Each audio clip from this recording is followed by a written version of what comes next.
Well, hello, fellow addicts. Welcome back to Addicts Live, your internet escape from the craziness in the world.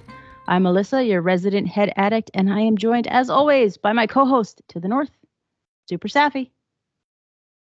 Happy Saturday, everyone. Maybe Saturday. We haven't figured out when we're posting this yet. But the Addicts Crew is back once again to bring you Simpsons news and Saturday smiles. And as always, before we get into this week's show, it is time for your regular reminder to subscribe to our YouTube channel. So hit that red button so you don't miss any of the addicts. And as always, for those not watching this directly on YouTube, I will put a link to the subscribe button in the show notes below us. So now let's get on with the show. Shall we, Saf? Again, try saying that 10 times fast. That's why there's a pause in between it. But by the time we're done with these, Saf, you'll have that one down. So we've got a really special show for you today. As you can see, hopefully, it is not just Super Safi and I on the screen. There is another voice on Addicts Live this week. One of the original addicts is here. Yes, Bunny is here. Hello, everyone. Long time no see, hear, talk to, communicate, bounce around inside of the comment section and harassing everyone. So we have Bunny here with us for a very special reason, because every episode of Addicts Live, we cover what is new in the world of TSTO, whether that's events, game changes, or the show itself, The Simpsons Show, because, you know, that's still on TV. But in honor of 10 years of TSTO this month, can't believe it's been 10 years, we thought we would have some fun opening the TSTO vault, if you will, and taking a look back at some of our favorite events of TSTO past. So we're going to be doing a few of these episodes with special guests joining, including a very special one in a couple of weeks where you, the viewers of this, get to join us. So stay tuned for details on that one. But for this very first special anniversary look back episode, that's a mouthful.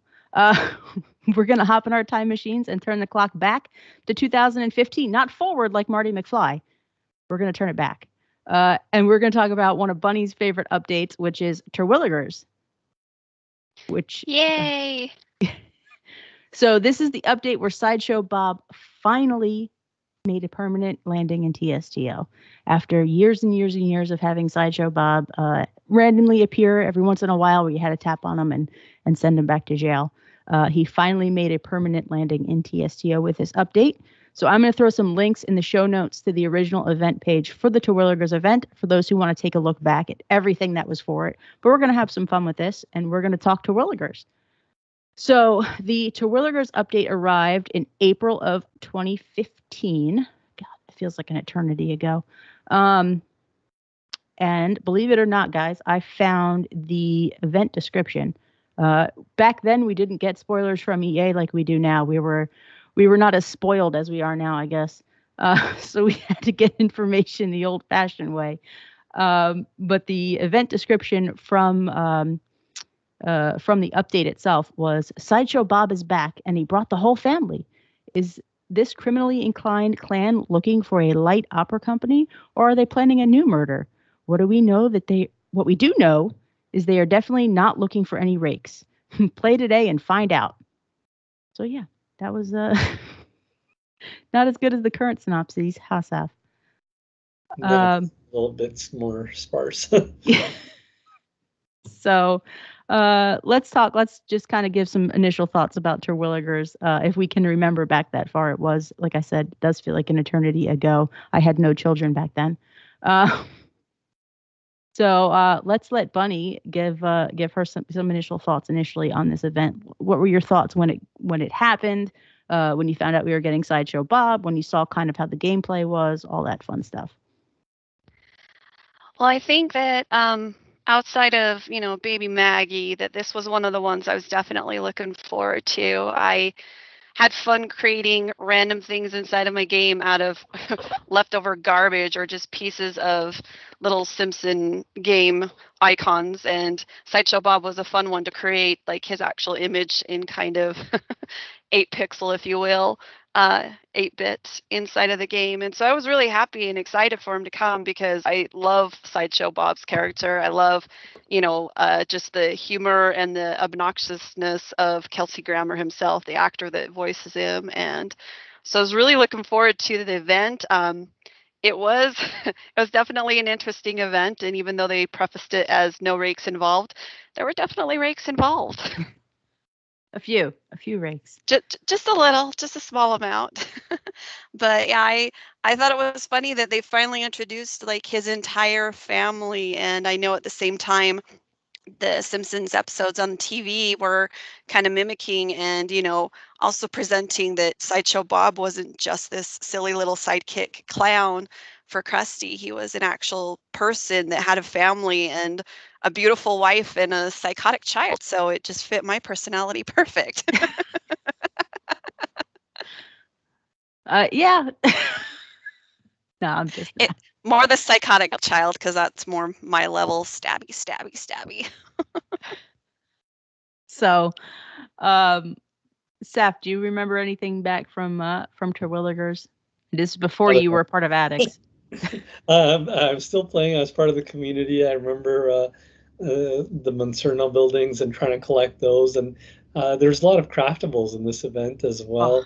I remember like just getting tons and tons of cane fields, and I still have like all of them in my inventory. I don't know what I was thinking getting that many cane fields, but yeah, I got hundreds of cane fields for some reason. And but yeah, getting Bob and his whole family, that was fun. Like Bunny mentioned, I love Kelsey Grammer as well. Like whether it's Cheers, Frasier, Expendables, like the X-Men movie series. Like you get me Kelsey Grammer, I am in. Huge fan. And then getting his whole family, it was just great to finally actually have him in the game instead of those fleeting moments where you'd run by your screen. Yeah. I mean, Terwilligers, from what I remember of it, I did not enjoy it. Shocker.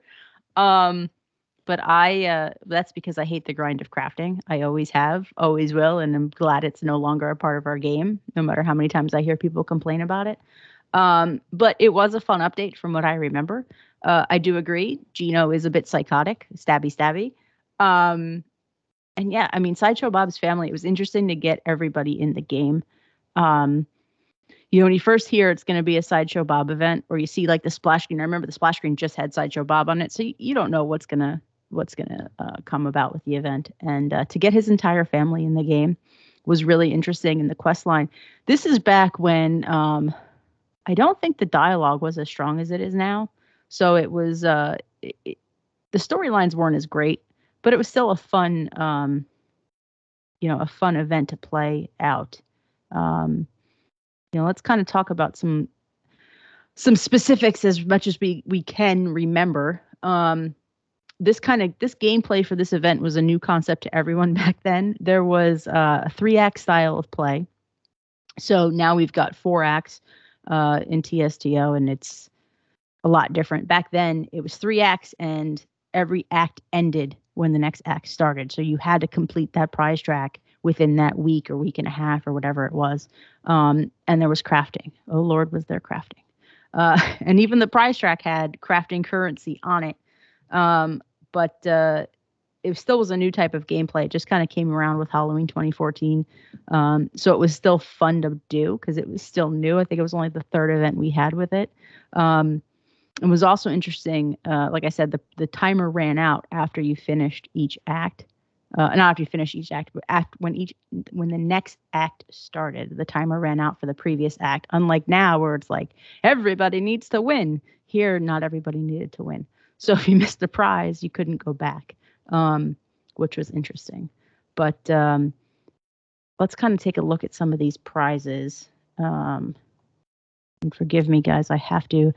My memory is only so good, and yeah, no, I think that like you said, the grind of the game, it was still kind of fresh. It was still kind of new, but I agree with you that after a while, the crafting got very, very, very old. The locked in different acts of you finish it or else was irritating, because I know there was a lot of people that were disappointed that when they would jump to act 2, then all of a sudden everything was gone and everything they'd been working so hard for was just all disappeared. And it was insanity. So well, even just like looking at the prize track, like, so I'm looking here, I I do have a cheat sheet up, guys. I hate to, make everybody think I'm this awesome.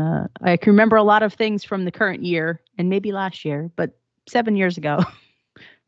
that's a bit of a stretch, I think, for anyone. So I've got the prize track up, at least the Act 1 prize track up. And there are 2, 4, 6, 8 prizes on the Act 1 prize track alone. However, 1, 2, 3, 4, 5 of those prizes are crafting currency. So it's a grind. It kind of sucks when you're collecting, I think this was shovels, and you had to collect 1,550 shovels just to unlock 200 pieces of fertilizer that you needed to craft, which really didn't help you much in the crafting scheme of things. So this one definitely was a grind. I remember this. I think that's why I hated this event so much. Now that I'm thinking about it, every time I see that stupid Moncerno building in my town, I'm just like, ah. So the prizes, the Act 1 prize track, the first prize was the Moncerno founder statue.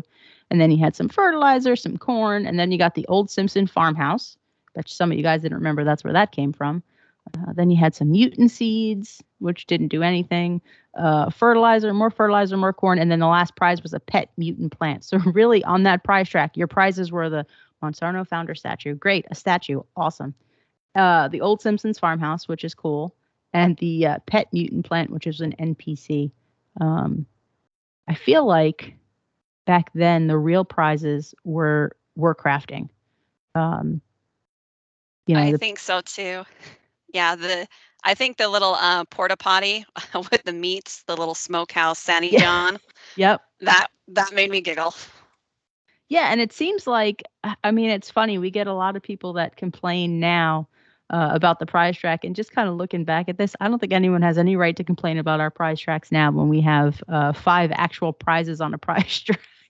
So times 4 acts, we have 20 actual prizes per event, and not 30 pieces of corn as a prize. Or I maybe Saf, I should stop complaining about a hot dog cooker bot, huh? Oh, definitely. When you look at that prize track. But yeah, things have changed. But still, for me, I did like the Moncerno. I still have a whole area dedicated to it, including the founder in the middle with this silly hat. So yeah, it was a grind for sure getting those items, but I still keep them fondly in my Springfield. Yeah, and the other thing with this was there was a Cecil's daily tasks as part of this, and this is something we hadn't seen before. Now we've got daily tasks. There's so many things in the game now that really, these things were precursors to it. So Cecil's daily tasks, you had to complete his tasks in order to increase your reward for that day. So like just looking at this, the first one was send an entrepreneur to take a guided volcano lair tour. Well, and then you were rewarded more crafting currency. But it's kind of really like a precursor of what we have now, because now you've got like send criminals to go rob Krusty Burger as our daily task, except the payouts are donuts, not crafting currency. But so that was kind of an interesting little twist on this. We hadn't seen that. Cecil's tasks was part of it. So with Terwilligers, but prior to that, I think it was Stonecutters was the first one we really saw that with. Yeah, definitely. Which Stonecutters still awesome event, best event. Yeah, still one of my favorites for sure. I think more just for the characters, this one is my favorite, but overall, I still think Stonecutters was one of the top.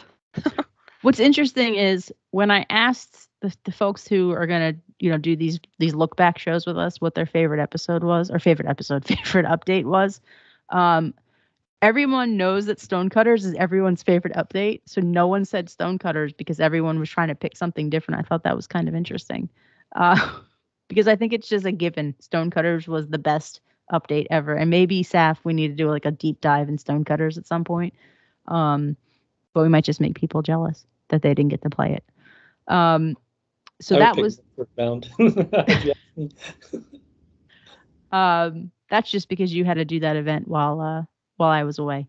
It's the first one you had to do by yourself. Everyone was heading up north, so. Well, that's true. Anytime you can come up to Canada, I'm all for it. So yeah, and so looking back to the crafting prizes with Act 1, this was different too. I didn't even realize this until I'm kind of looking at some of this. each act brought new crafting items with it, which is different than what we've seen with the most recent crafting, which was 2018, I want to say 2019. It's the last time we had crafting. God, this has been a long time. We've been doing this a long freaking time. So the crafting really kind of changed. So with Act 1, you had the cane field, which for some unknown reason, Safi produced a lot of those. But then you had that Santa John Smokehouse, which is what Bunny was talking about. And then you had the farmer's market, which I remember everybody was desperate to get a farmer's market. I don't know why, but everybody had to have that farmer's market. And then with Act 2, you had more Monsanto flower walls. You had the Welcome Bob sign, the Gas and Grub, the Monsanto Library, the Monsanto Human Resources. Really, the crafting was where it was at with this. The prize track sucked. I'm looking at this, and it's funny. You look back on things, and you're like, oh, yeah, that was a good event. And then you're looking at it compared to today, and you're just like, wow, this really sucked.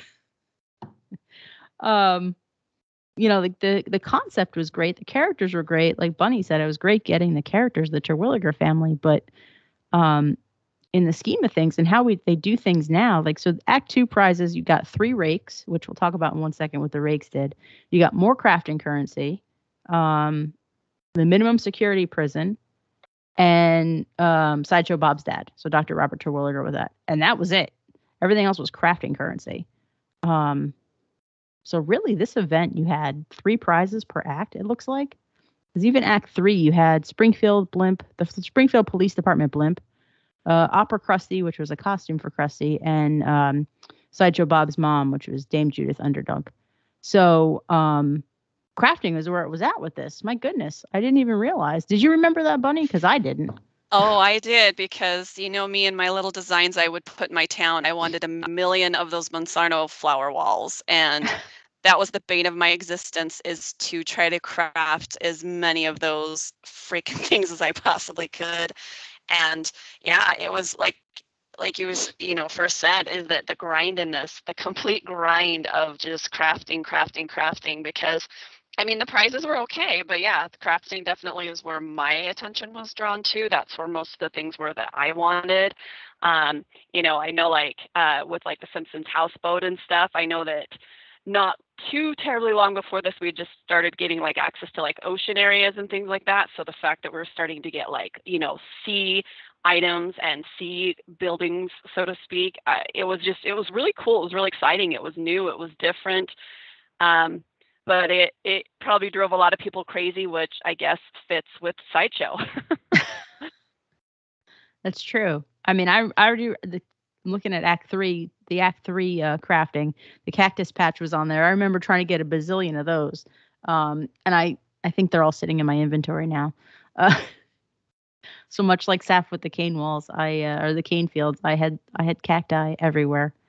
But yeah, the crafting was really where it was at with this, and it was a grind. I forgot how grindy this game used to be, and it's so funny because we all sit here and complain.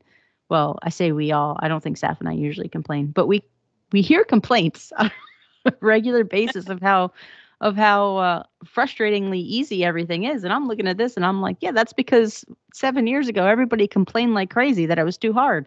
And rightfully so. A Homer decoy cost 4,500 of one crafting currency and 5,300 of another. That's a lot of grinding. And on top of that, we also had the other newer item that had been introduced not too long before this was upgrading the buildings. Which was another grind of, potential that you could just upgrade to get more and more options. And it was so much all at once on top of just wanting to get the Twilight family. That explains why my Monsanto area is very small.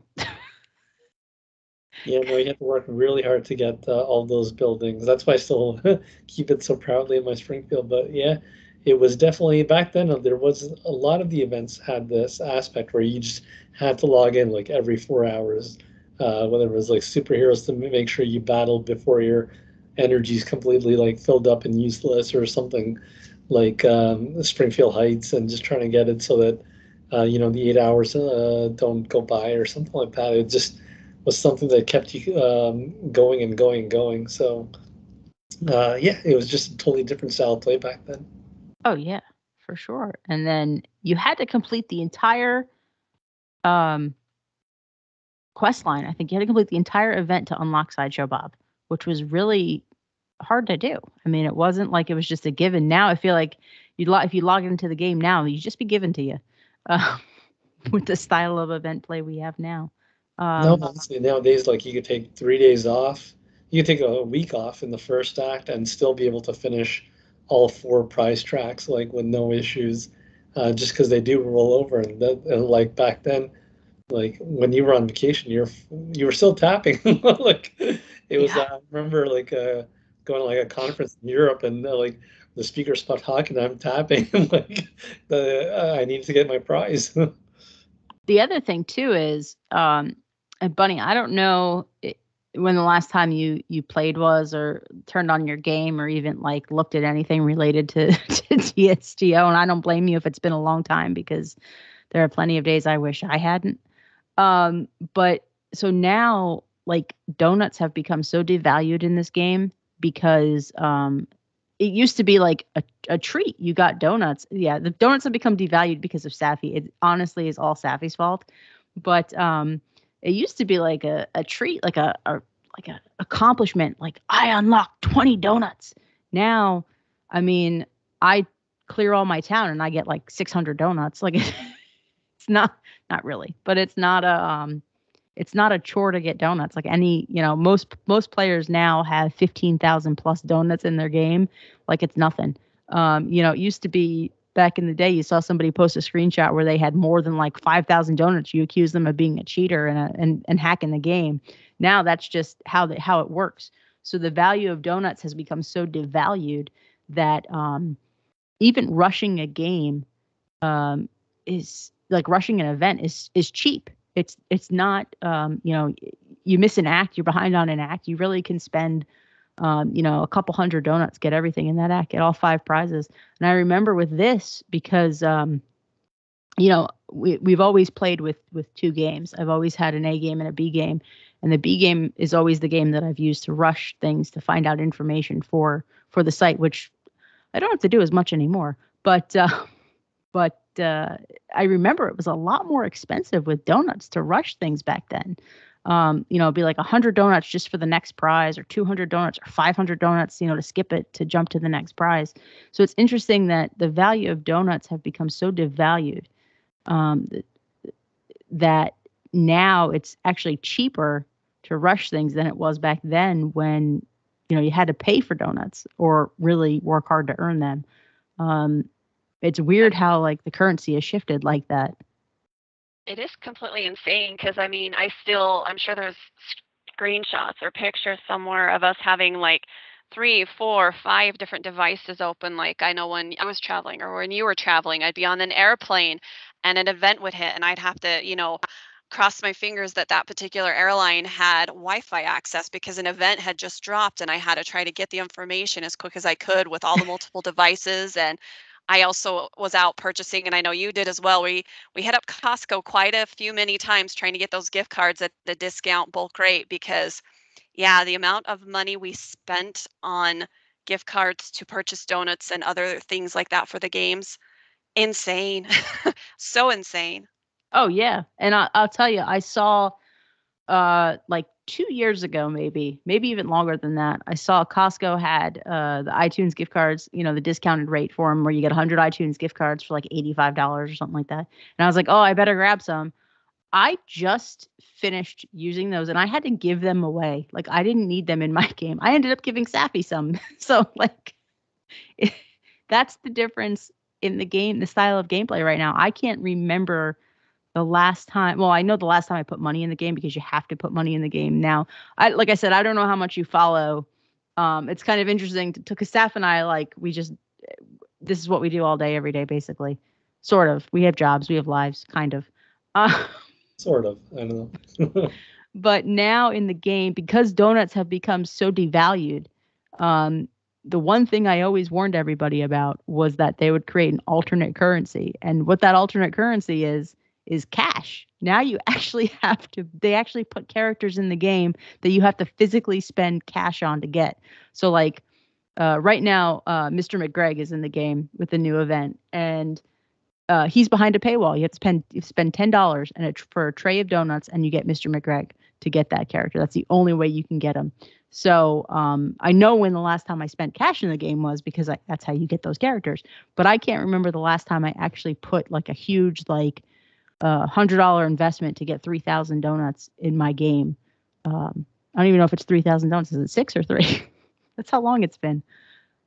See, Saf doesn't even know. I thought it's 3,000. Yeah, for the full $100 US.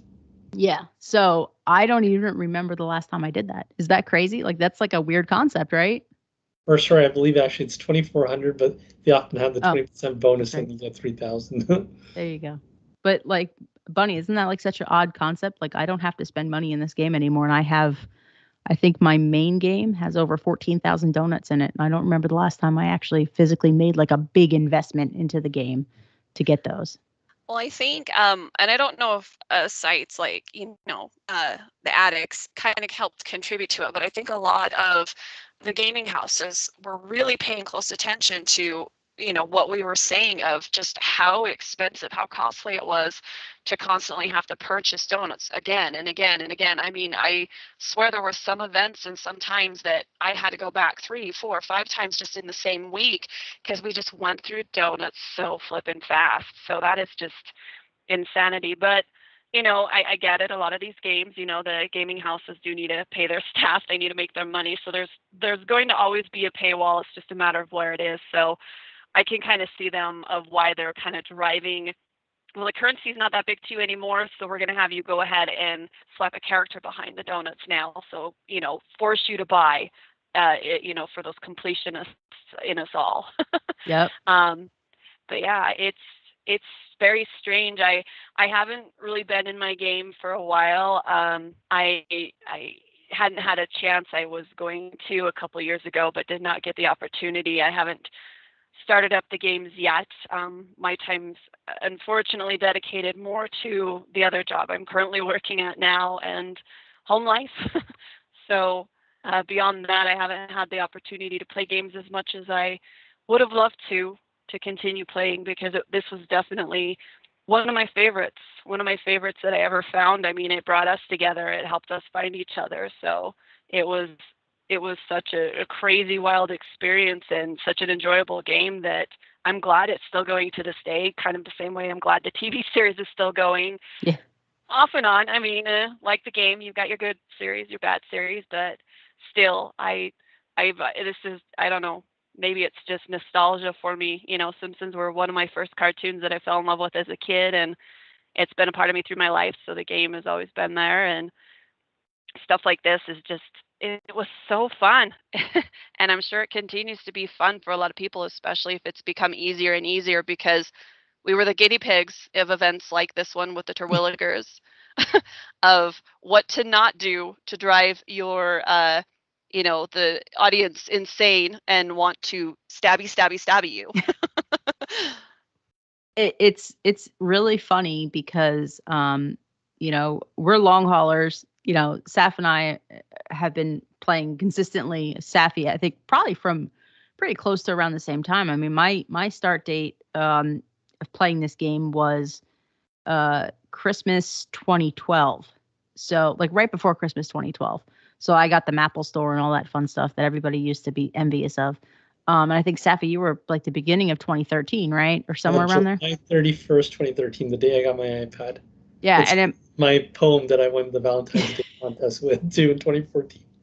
But yeah, so just a week before you guys went live with the website. Yeah, so I mean, the Addicts went up August 14th or August 13th, 2013. So I mean, I started playing this game before the site even existed. I know, Bunny, your start date was around Whacking Day, which is another cluster fluff of an event. To put it lightly. But it's amazing how there's always like these people who have been playing this game for so long. Like, we know what a good event is, and like for everybody, it's Stonecutters. Stonecutters is the peak, the epitome of the best event you've ever had, and it's just because they had all these great elements to it. You had the hidden tasks, you tap the table and you've got free donuts, which was awesome back then. Now you like I said, you clear a building and you get free donuts. But so you had that. You had the daily tasks where you unlocked more prizes. You had riddles. You had all kinds of crazy stuff. That's what made Stonecutters great. So like us long haulers, we know what makes a great event. And it's so funny to see like the Terwilligers event was so grindy. And now we've really stepped away from anything remotely close to grinding. It's 4 hours. You go in 4 hour cycles, clear, and you're done. And you can finish an event, an event, in 3 days easily, without spending donuts. And so, but it's so funny to see people complain now about how hard it is, or how, I don't like the prize track. And I'm just laughing because I'm sitting here, I'm looking at this prize track and I'm like, you didn't like that prize track. My goodness. Like these 9 prizes on the prize track for this event, 9 prizes. That's like not even 2 acts of another event. It's crazy. So I don't know. That's my rant. Stop complaining, people. That's my rant. Enjoy you don't know what how you good have. To have it. As Bunny said, we were the guinea pigs. You all didn't have to suffer like we did. Oh, did we suffer? And just to shift gears for a second, talking about the most sufferable update. Which is worse for you? Christmas 2013, the wheel, or Easter 2014, the mystery boxes? Do I have to pick one?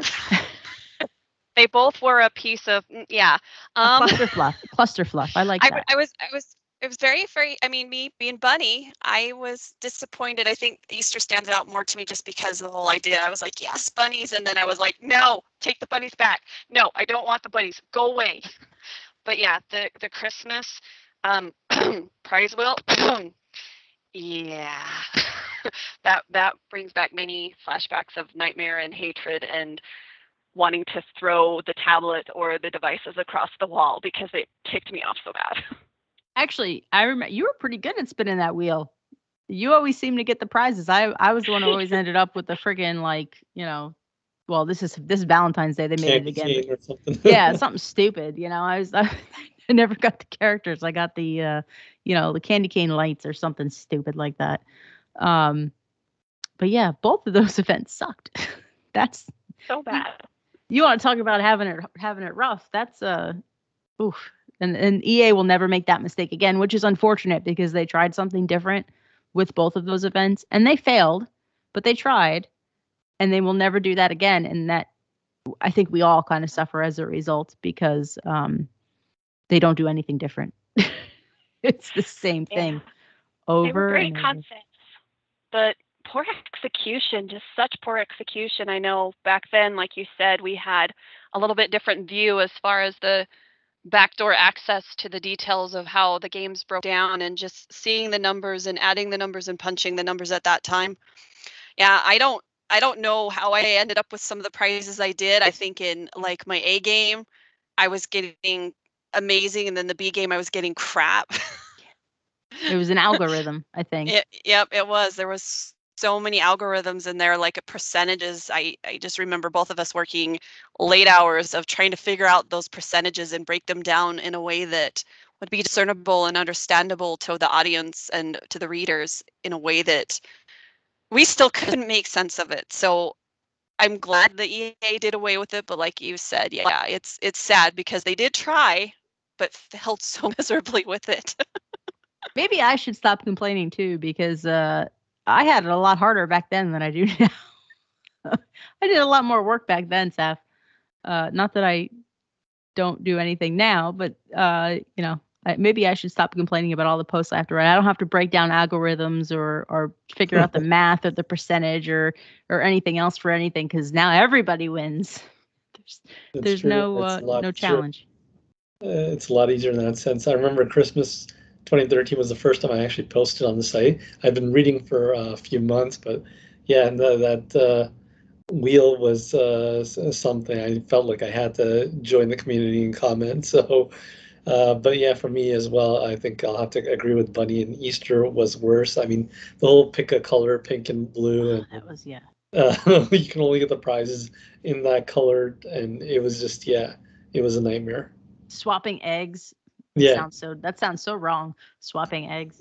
But at least there were like neighbor interactions, you know? I mean, back then you had to change eggs with a neighbor. You had to work with your neighbors. But the funny thing about this game is there's no way you needed to communicate with your neighbors in the game to do this egg swap, but there was no way to in game to communicate with your neighbors. So you had to go to like a site like Addicts or the EA forums, or some people were really creative and wrote things in their town for other people.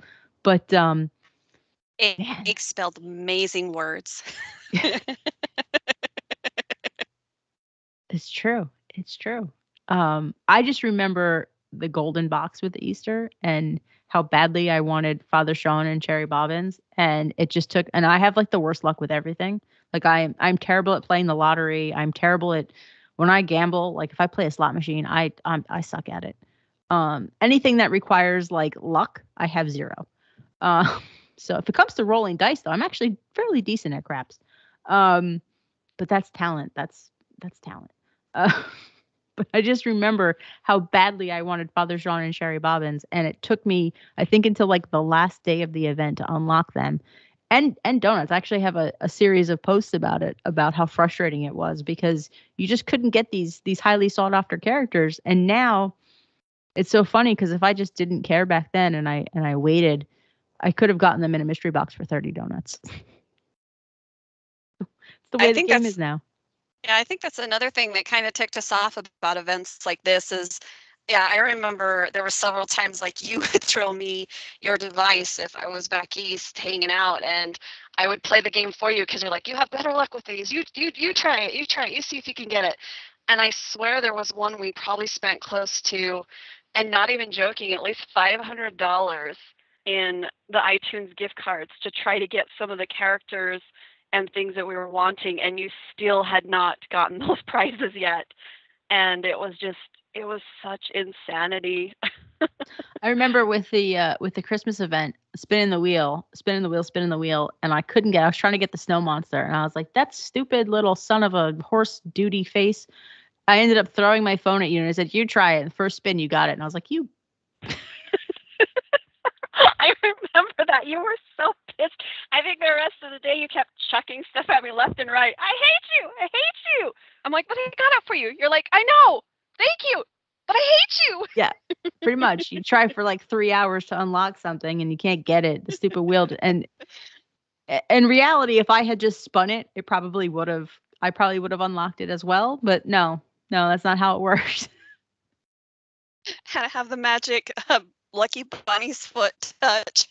I guess I'd have something. It's crazy. But yeah, I mean, you look back over it, and there have been 6 major updates every year with this game. So 60 major updates. That doesn't include mini events or anything else like that. So we've had like 60. I think we've had 62 or 63 splash screen changes in this game, which is crazy. And you just kind of look back at the history of this game, and you're just like, wow, like we've been playing this game for 10 years. We've been part of this community of really weird people who play a game about The Simpsons for a long time, like 10 year decade, a freaking decade. Now, granted, I didn't play in February of 2012, so I guess I'm not that old. But it's just a freaking decade of this game. It's absolutely crazy. And it's absolutely something to be celebrated because, like I've said many times, if I had a nickel for every time somebody told me this game was going to end, I'd be a very rich person. Do you remember all those 2013 comments, Bunny, about how this game's ended? It's over. The game's over. It's done. Yeah, and I just remember because at that time, I think it's when it was fully transitioning to, we were one of the only sites left to go to for information. So everybody was flooding in there. Oh, they're just going to stop. They have nowhere else to go. They have nothing else to do. It's going to end. And yeah, like you said, I swear we filtered hundreds of comments, it felt like daily, of, oh, the game's going to end. The game's going to end. The game's going to end. The TV series is going to end. The game's going to end. Yep. It's crazy. It's still here. It's still kicking. And What's strong? McGreg's in the game now. Finally, they're still finding things to add. It's unbelievable. We have right now we're in the middle of a circus event, which it's hard to believe that after. You remember the first Halloween that Addicts was around, and we had Strongman Homer, which was an episode tie-in from that Treehouse of Horror. I do, yes. Well, Strongman Homer is coming back because now the entire event now is based around that episode of Treehouse of Horror from way back in 2013. It's kind of crazy. But that's where we are. They keep finding new things to put in the game. They keep finding new ways to make it entertaining, to make people keep on tapping. Obviously, they're making money at it because it wouldn't still be going if they weren't making money. So I don't know. Funny thing is, the Terwilliger event also derives a lot of its episode. All the Monserno part comes from season 25 as well. The circus was season 25, episode 2. The Monserno season 25, episode 12. So here we are 7 years later, and we're still going back to the same season. Safi's my Simpsons dictionary. Anytime I need an episode, I get it from Safi. Yeah, that's it, like the where did that come from stuff. It's amazing how they just pull things out of a hat, and it's just randomly throws in. Like one of the main ones that I remember just off the top of my head is the little antique golden spaceship for our little King and Krotos. So it's things like that. It's a little blip in like 2 seconds of a Simpsons episode, and they'll wrap a whole event around it. Yeah. We were just talking about this on our last episode of Addicts Live. Mr. McGreg, 10 seconds in an episode, and he's now in our games. And for it's $9.99 US. For $9.99. $13.99 in Canada, but I still got him because that was the memorable 10 seconds. You remember me, Dr. Nick? Well, if it isn't my old friend, Mr. McGreg, with a leg for an arm and an arm for a leg. So Safi's pushing hard. Safi's pushing hard for everybody to buy Mr. McGreg. He wants everybody to buy him. He's nostalgia. How can you not love him? I mean, that line, I just remember people just randomly in a grocery store, you walk by him and somebody would just throw that out there. Or like in the doctor's offices, because of the medical staff I've been around recently, they're still quoting it, and we're joking, as they're trying to will somebody back to surgery. Oh, watch out. Don't give them an arm for a leg. Yeah, I mean, it's, and we were talking too about how, and I've said this a bunch of times, it's great when we get these little blip characters or item that have appeared for 10 seconds or so, because you get an insight to the writer's room, and they kind of, you get your own little mini episode, that like your unaired mini episode, because they have to create dialogue for this. They have to create a whole quest line around it. They have to create tasks. They have to create a lot of fun things. So it's really great when you get something like that and they expand upon it, and you're not disappointed. That's the bottom line. You're just not disappointed, especially if you're a fan of the show. Of course, if you're not a fan of the show, why are you playing the game? But so, Bunny, since you are our guest, do you have any other thoughts about 10 years of TSTO?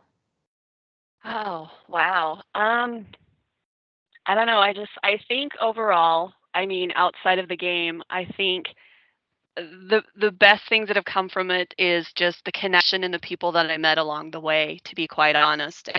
Just you, of course, my buddy and partner in crime, Liz over there, enjoying the readers' interactions, like, Safi, who went from reader to now, full participant, and, just some of the regulars, the people that we would see in the comments on a daily, weekly, monthly basis, and would contribute to our silly little sweepstakes that we'd throw out, or little prize giveaways and stuff like that. So I think it was an interesting way to connect to people, not just locally, not just in the States, but worldwide. I mean, the amount of people that the game has touched and the community that it's brought together just around the world, just still to this day amazes me.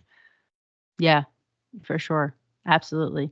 And it's funny to think that, this game that everybody said would never last, wouldn't last. Even Homer made the joke in one of the most recent updates. about how the game wouldn't last. And it's still here. 10 years later, it's still here. It survived the Harp of Death. It survived being pulled from the App Store for months because there was massive glitches with it. It survived it all. And there's so many games that have spun off of this and that are trying to do what TSTO has done. Family Guy comes to mind. Futurama game comes to mind. A lot of these games are no longer really supported as well. But it's amazing kind of what TSTO has started in that regard. And the fact that it's still here, I think, is a testament to the community, the people who play the game, whether they're part of the Addicts community or not. I do think that's a testament to it. And the fact that EA is more invested now with the community than they were 5 years ago, 7 years ago, 10 years ago, because, we used to have to beg and plead to get any kind of information out of EA. And now they willingly hand it to us every update, so it's kind of funny to see that. And I think that's a testament to, like I said, the community. But I also think that that's a sign that the game, it's not ending anytime soon. I think that as long as people are playing, as long as people are supporting it, as long as they keep putting out these characters like Mr. McGregor that people will spend $10 on, and not Mr. Plow's Plow. You're welcome, Safi. Little hidden Easter egg for Last Addicts Live. I think people, the game will continue to go. And I think, I don't know that we'll continue to go, but I know that the game will continue to go on, and that's kind of a nice thing. So any other final thoughts from anyone? No I just wanted to say that it was great having you on the show, Bunny. I mean, you've been a huge part of Addicts history, and I remember being a reader from like month 2 of this website, and all the way till I was contributing from time to time, and then becoming a full addict. I mean, you were a great part of the community and provided lots and lots of helpful information to fellow addicts like myself, and really appreciated that. Thank you. I appreciate that. I enjoyed the community. I think of all things I miss, outside of the camaraderie with just, listen, the team is just, I miss the community terribly. I missed being able to talk to people. It's 10 years of the game, which just makes me also think that the 10 years of the Addicts site is coming up not far behind. So, and the fact that the site's still going with the same caveat of you'll never last. Oh, look, we have, 100 people reading the words. We have 1,000 people reading the words. Oh my gosh, we have 1,000 readers this month. Things like that. It's the little site that could. It's the little game that could. And I think it's great, the two of them still being back to back and relying on each other. So I'm glad. I hope it continues with the success that it has, both for the Addicts site as well as the game. Yeah, and I will say, Bunny, I'm glad you were able to do this with us. Anyone that's been around the site for a long time, since the beginning, knows how critical Bunny was to this site. I couldn't have done it without her in the beginning. There's absolutely no way. 99% of the structure on the site is there because of Bunny. And it is what it is because of the amazing team we had back then. So the fact that Safi and I can keep it going, is a testament to the community that you helped build. So I am so grateful that you were able to join us today and talk about some of the history of TSTO, and I hope you come back. I mean, it's fun. We have fun, just talking about a silly little game, and I say little, but I know, Bunny, it's LIL. My favorite word of people to hate, lil. Yeah. I'm very grateful that you were able to join us, and so yeah, that is going to do it from us. I appreciate everyone for watching. Thanks for listening, and we will see you guys on the next show. Look for more of these fun look back episodes, and yeah. So have a good week, and we'll see you guys next time. Bye bye. Thank you, everyone. Thank you.